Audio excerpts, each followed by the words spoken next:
Münster a connu beaucoup de vicissitudes pendant les guerres, le bombardement de 1915 qui a détruit presque complètement la ville. Et on ne sait pas trop comment, mais ce qui est certain, c'est que ces partitions ont été très bien conservées.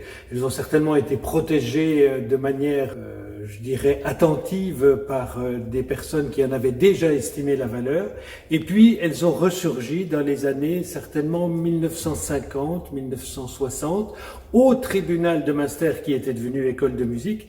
Et quand la nouvelle école de musique s'est fondée, eh bien, on a ressorti ces partitions et on a décidé d'en faire une étude complète.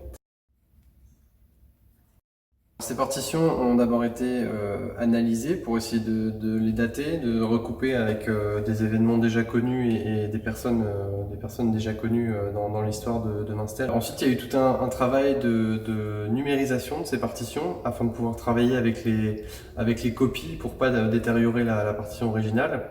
Et enfin, un travail de reconstitution pour pouvoir adapter la partition à une instrumentation d'aujourd'hui, puisqu'il y a des instruments de musique ou qui n'existent plus ou qui ont eu une évolution technologique qui fait qu'ils sont un peu différents aujourd'hui. Tout ça, ça a été retravaillé pour donner lieu à une nouvelle pièce pour une recréation.